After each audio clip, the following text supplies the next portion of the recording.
बेटा आप सभी कैसे हैं। मैं आशा करती हूँ कि आप सभी अच्छे होंगे और अपना कार्य निरंतर कर रहे होंगे। तो आज की इस ऑनलाइन क्लास में आपका स्वागत है। बेटा हमने हिंदी व्याकरण के अध्याय 9 पूरे कर लिए हैं और आज जो 10वां अध्याय है संज्ञा वो हम पढ़ेंगे।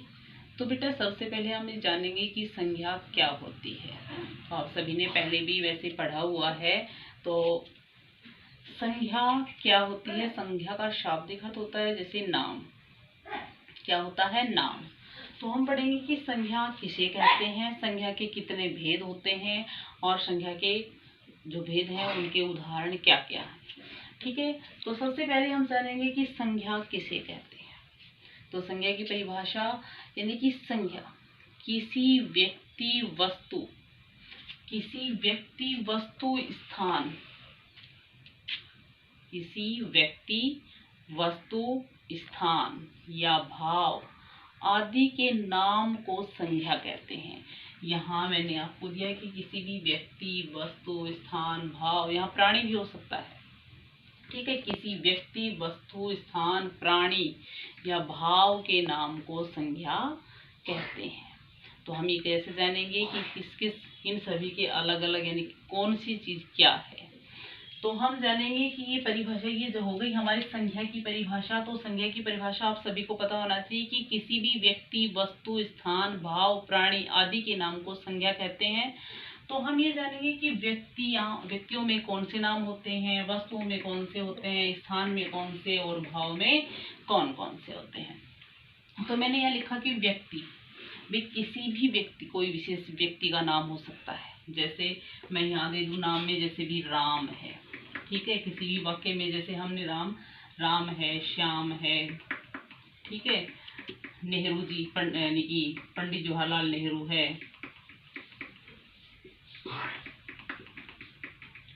नेहरू।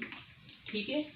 उसके बाद यानी कि अन्य और भी नाम हो सकते हैं। तो यहाँ व्यक्तियों के नाम में यहाँ चर्चा हो रही है पहले कि किसी भी व्यक्ति के नाम में, तो किसी भी व्यक्तियों का हम यह नाम दर्शा सकते हैं। ठीक है। तो वो हमारे किसके उदाहरण होंगे? व्यक्तिवाचक। ठीक है। उसके बाद आता है वस्तु। वस्तु में जैसे भी मेज है, ठीक है, कुर्सी है, ठीक है, और भी अन्य, पेन है, ठीक है, पेंसिल है, पुस्तक है, ये सब किस में आएंगी? वस्तु होती हैं ये। ठीक है। तो ये सब होंगी वस्तु। तो यहाँ वस्तुओं के नाम। ठीक है। उसके बाद आता है स्थान। स्थान में किसी भी देश का नाम हो सकता है, किसी भी राज्य का नाम हो सकता है, गांव का नाम हो सकता है, संस्थाओं का नाम हो सकता है। ठीक है। तो वहाँ स्थान को दर्शाएगा। जैसे भी मैं यहाँ दे दूँ दिल्ली, मुंबई, कोलकाता, कुछ भी, मद्रास, अन्य किसी भी देश राज्य किसी भी, इस तरह से ये नाम होंगे। ये सारे हमारे स्थान में आएंगे। ठीक है। उसके बाद होता है भाव। भाव होते हैं कि इनमें गिनती नहीं, इनको सिर्फ महसूस किया जा सकता है। भाव क्या होते हैं? महसूस किया जा सकता है। जैसे भी क्या हो सकते हैं इनमें? जैसे हरियाली है, ठीक है, सुंदर है, बुढ़ापा है, बचपन है। इस तरह के जो सारे शब्द होंगे वो सारे किसमें होंगे? भाववाचक में। ठीक है। सुंदरता है, मानवता है, दानवता है, ठीक है, हरियाली है। ये सारे इस तरह के जो शब्द होंगे वो हमारे किसके होंगे? भाववाचक संज्ञा में आएंगे। ठीक है। तो ये थे हमारे, जैसे मैंने यहाँ इनकी परिभाषा लिखी थी, इनके विषय में ये बताया कि जैसे व्यक्ति वस्तु स्थान, इनमें किन कौन कौन से ये होते हैं। तो ये हम किस आधार पर पहचान कर सकते हैं इनकी। ठीक है। तो ये तो थे इसकी परिभाषा से संबंधित। अब मैं आपको बताऊंगी इसके भेद।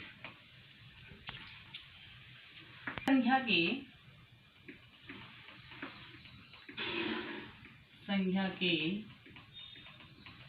3 भेद होते हैं। 3 भेद होते हैं। पहला है व्यक्तिवाचक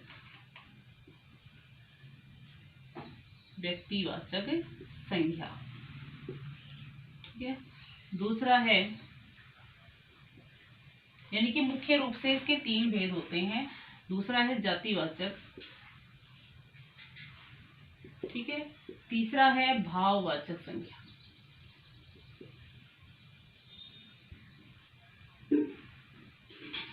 भाववाचक संज्ञा में यानी कि यहाँ हमने 3, लेकिन आपने सुना होगा कि संज्ञा के 5 भेद भी होते हैं। तो वो जो 5 भेद में होते हैं द्रव्यवाचक संज्ञा और जो समूहवाचक संज्ञा है वो जातिवाचक में ही शामिल किया गया है, ठीक है। वो द्रव्यवाचक और जो समूहवाचक संज्ञा है वो जातिवाचक में ही समाहित कर दिया जाता है, ठीक है। तो हम पढ़ेंगे कि अब व्यक्तिवाचक संज्ञा क्या होती है, जातिवाचक संज्ञा क्या होती है और भाववाचक संज्ञा क्या होती है। तो देखिए व्यक्तिवाचक संज्ञा। व्यक्तिवाचक संज्ञा किसे कहते हैं? किसी भी विशेष व्यक्ति, अब यहाँ हम किनका लेंगे, किसी भी विशेष व्यक्ति, वस्तु, भाव आदि के नाम को। यहाँ आप ये मत समझना कि यहाँ स्थान और वस्तु नहीं, यहाँ व्यक्तिवाचक संज्ञा में कौन कौन से आएंगे। व्यक्तिवाचक संज्ञा में किसी भी विशेष व्यक्ति का नाम हो सकता है, किसी विशेष स्थान का नाम हो सकता है, किसी भी विशेष वस्तु का नाम हो सकता है, ठीक है। तो यहाँ किसी भी विशेष प्राणी का नाम हो सकता है। तो वो सारे ही व्यक्तिवाचक संज्ञा में आएंगे। किसी भी विशेष व्यक्ति, वस्तु, स्थान, प्राणी आदि के नाम को व्यक्तिवाचक संज्ञा कहा जाता है, ठीक है। तो ये था हमारा व्यक्तिवाचक संज्ञा में। जैसे यहाँ नाम में हम व्यक्ति के नाम में लेंगे तो यहाँ जैसे मैंने आपको अभी बताया था, और भी उदाहरण तो मैं यहाँ आपको अन्य उदाहरण दे, जैसे महात्मा गांधी, यहाँ किसी व्यक्ति का नाम हो गया ये, ठीक है। फिर किसी वस्तु में, यानी कि यहाँ कोई भी जैसे भी पर्वत है, ठीक है। पर्वत अकेला दिया होगा तो वहां वो व्यक्ति में नहीं होगा। लेकिन अगर ये दिया जाए कि हिमालय पर्वत सबसे ऊंचा है, तो यहाँ उस पर्वत का नाम बताया गया है। हमें क्या बताया गया है कि उस पर्वत का नाम क्या दर्शाएगा, हिमालय। इस कौन से पर्वत के बारे में कहा गया है, हिमालय। तो यदि हिमालय पर्वत के बारे में बताया जाए या अन्य किसी पर्वत का नाम दिया जाए तो वह किस में आएगा, व्यक्तिवाचक संज्ञा में। यहाँ किसी वस्तु का नाम दे दिया, यहाँ व्यक्ति का नाम हो गया, ठीक है। अब यहाँ अगला जैसे स्थान का नाम दिया जाए, स्थान का नाम में हम जैसे भी कोई भी शहर का नाम हो सकता है, ठीक है। उस शहर से संबंधित किसी भी ऐसी कोई जगह का भी नाम हो सकता है, ठीक है। तो ये इस तरह के जो होंगे वो हमारे होंगे व्यक्तिवाचक संज्ञा में। यहाँ किसी भी व्यक्ति का नाम हो सकता है, किसी भी स्थान का नाम हो सकता है, किसी भी प्राणी का नाम हो सकता है, ठीक है। तो वो सारे हमारे किस में आएंगे, व्यक्तिवाचक संज्ञा में। तो ये उदाहरण हम जितने पढ़ेंगे बेटा, हम इस वीडियो को देखें, उसके बाद जो हमारी बुक में जितने उदाहरण है, परिभाषा है, उसको हम ध्यान से पढ़ेंगे। और जितने उदाहरण पढ़ेंगे वो हमें उसी समय अच्छे से ध्यान आएंगे। हम जितने उदाहरण ज्यादा से ज्यादा पढ़ेंगे हमें उतना ही अच्छे से समझ आएगा, ठीक है। अब अगला है जातिवाचक। जातिवाचक में देखो, यहाँ किसी भी व्यक्ति, वस्तु, स्थान आदि की जाति का बोध करवाता है। जाति मतलब उसको दर्शाएगा कि यहाँ जैसे मैं आपको अभी यहाँ नाम में तो क्या होगा कि किसी भी व्यक्ति का नाम होगा, किसी भी वस्तु का नाम दर्शाया जाएगा, किसी भी प्राणी का नाम दर्शाया जाएगा, किसी भी स्थान का नाम दर्शाया जाएगा। लेकिन जातिवाचक में उसकी जाति के विशेष में, जैसे भी जाति में हम लेंगे कि भी मनुष्य है, जैसे यहाँ मनुष्य कोई व्यक्ति हो गया, यहाँ किसी व्यक्ति का नाम दे दिया तो हम उसकी पहचान कैसे करेंगे कि ये लड़का है या लड़की है, या फिर ये कैसा है, मनुष्य है, आदमी कैसा, ये उसके बारे में हम पहचान उसकी जाति के माध्यम से पहचान कर सकेंगे। जैसे लड़का, औरत,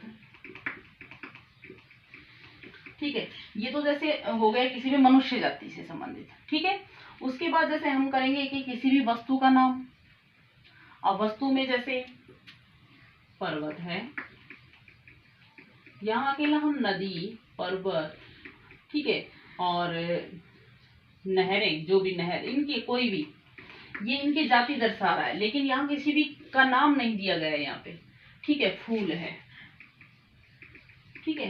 अन्य और भी काफी ऐसे उदाहरण हैं जो हम कैसे पहचानेंगे भैया ना, यहाँ पर्वत, नदी, फूल, नहर, लड़का, औरत, यहाँ किसी का नाम नहीं। यहाँ क्या दर्शा रहा है, यहाँ पे यहाँ क्या दर्शा रहा है, उसकी जाति दर्शाई जा रही है, उसके बारे में बताया जा रहा है, ठीक है, पक्षी हैं, ये सब किस में आएंगे, सारे जातिवाचक में आएंगे। यहाँ सिर्फ हमें जाति के विषय में पता चल रहा है, ना कि उनके नाम में। तो दोनों में अंतर क्या है, यहाँ उनके नाम के विषय में पता चलेगा, तभी हम उस शब्द को व्यक्तिवाचक में लेंगे जहाँ इसके नाम के विषय में बताया जाएगा। अगर जाति का पता चलता है तो हमें वह जातिवाचक संज्ञा पहचान करनी होगी, ये जातिवाचक संज्ञा है। ठीक है, तो उसमें सिर्फ उसकी जाति ही बताई जाएगी। उसके बाद आता है भाववाचक संज्ञा।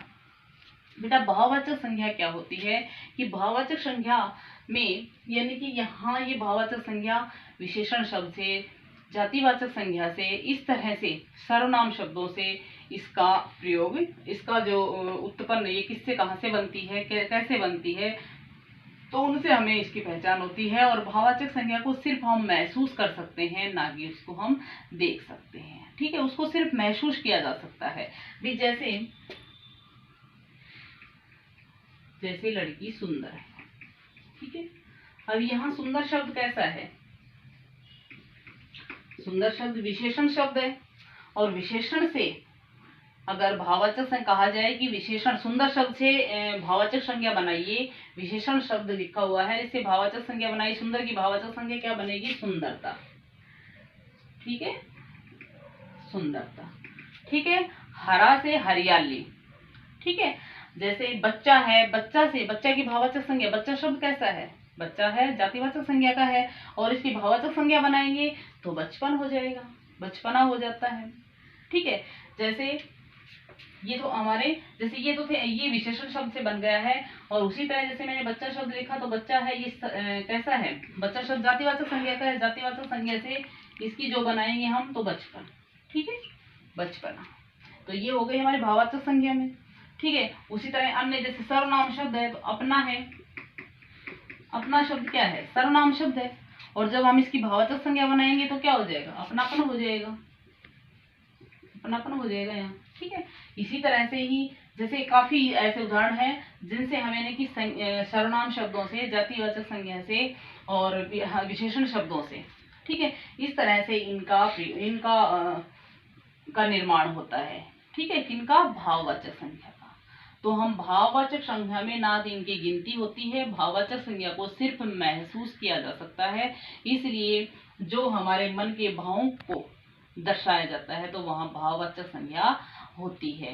जैसे बुढ़ापा है, ठीक है, बूढ़ा शब्द है, वो जातिवाचक में आ गया, लेकिन अगर उससे भाववाचक संज्ञा बनाएंगे तो बुढ़ापा हो जाता है। वृद्ध है, ये भी जातिवाचक में है, और जब हम इनका भाववाचक संज्ञा बनाएंगे तो वृद्धावस्था हो जाएगा, वृद्धावस्था में हो जाएंगे वो। ठीक है, इस तरह के जो सारे उदाहरण है वो हमारे किस में आएंगे, भाववाचक संज्ञा में।